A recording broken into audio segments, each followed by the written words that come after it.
माजी महापौर मनोहर सपाटे यांचे वर्चस्व असलेल्या मराठा समाज सेवा मंडळाची निवडणूक लागली आहे। त्यांनी 15 जागेवर बिनविरोध करण्याचा प्रयत्न केला, मात्र 11 जागांवर त्यांचे पॅनलचे उमेदवार बिनविरोध निवडून आले आहेत। आता 4 जागांसाठी 27 सप्टेंबर रोजी मतदान होणार आहे। यासाठी 8 उमेदवार निवडणुकीच्या रिंगणात आहेत। सपाटे यांच्यावर विनयभंगाचा गुन्हा दाखल आणि आक्षेपार्ह वर्तनाचा व्हिडिओ व्हायरल झाल्यानंतर मराठा समाजातील नेते संतप्त झाले। समाजाची बदनामी होत असून सपाटेंच्या प्रभावातून मराठा समाजाच्या संस्था काढून घेण्याची मागणी समाजातील नेत्यांनी केली होती। त्याच पार्श्वभूमीवर ही निवडणूक होत आहे। सपाटे यांचे संस्थेवरील वर्चस्व पाहता निवडणूक लागण्याची शक्यता कमी असल्याचे सांगितले जात होते। सर्व 15 सदस्य बिनविरोध निवडून येतील असे सांगितले जात होते, पण 10 संचालक आणि सेक्रेटरी पदाचे उमेदवार दुसरे अर्ज न आल्याने बिनविरोध निवडले गेले आहेत। आता अध्यक्ष, उपाध्यक्ष, खजिनदार आणि जनरल सेक्रेटरी या 4 पदांसाठी मतदान होणार आहे। मनोहर सपाटे यांचा शिवतीर्थ विकास पॅनल आणि रामचंद्र कदम यांच्या मार्गदर्शनाखाली संघर्ष योद्धा पॅनल अशी निवडणूक होत आहे। शिवतीर्थ विकास पॅनलचे उमेदवार मनोहर सपाटे, ज्ञानेश्वर सपाटे, महेश माने, महादेव गवळी असून संघर्ष योद्धा पॅनलचे रामचंद्र कदम, अरुण कुमार सोमदळे, मुकेश नकम आणि ब्रह्मदेव पवार असे आहेत। याबाबत अधिक माहिती निवडणूक निर्णय अधिकाऱ्यांनी दिली। मराठा समाज सेवा मंडळ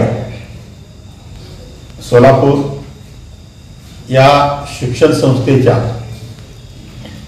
2025-30 ची पंचवार्षिक निवडणूक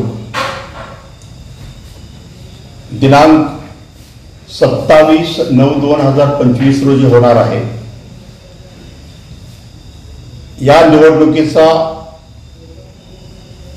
कार्यक्रम वर्तमानपत्रामध्ये तशा प्रकारचं जाहीर प्रसिद्धीकरण करून कार्यक्रम पत्रिका त्या ठिकाणी डिक्लेअर करण्यात आलेली होती।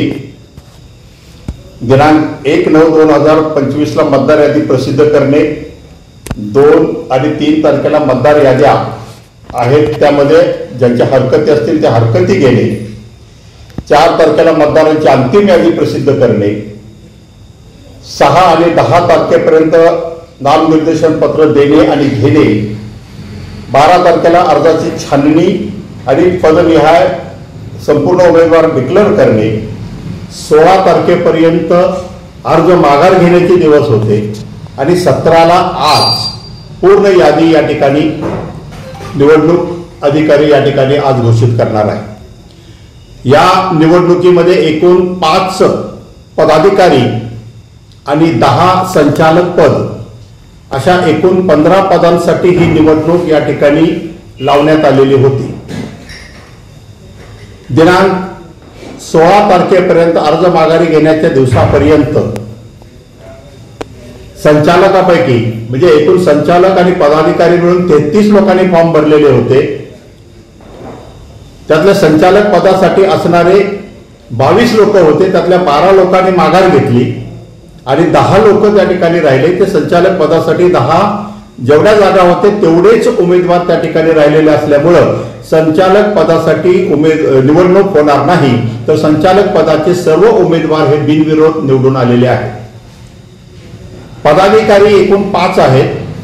त्या 5 पदाधिकाऱ्यांपैकी अध्यक्ष, उपाध्यक्ष, जनरल सेक्रेटरी आणि खजिनदार या 4 पदांसाठी निवडणूक होणार आहे। मनोहर सपाटे यांच्या शिवतीर्थ विकास पॅनलचं चिन्ह आहे उगवता सूर्य, तर संघर्ष योद्धा पॅनलचं चिन्ह आहे सिंह। या 2 पॅनलमध्ये निवडणूक होईल। 27 सप्टेंबरला मतदान होईल अशी माहिती यावेळी देण्यात आली। लोकदर्शन मराठी चॅनलला सबस्क्राइब करा, बेल बटनला क्लिक करा व लाईक करायला विसरू नका।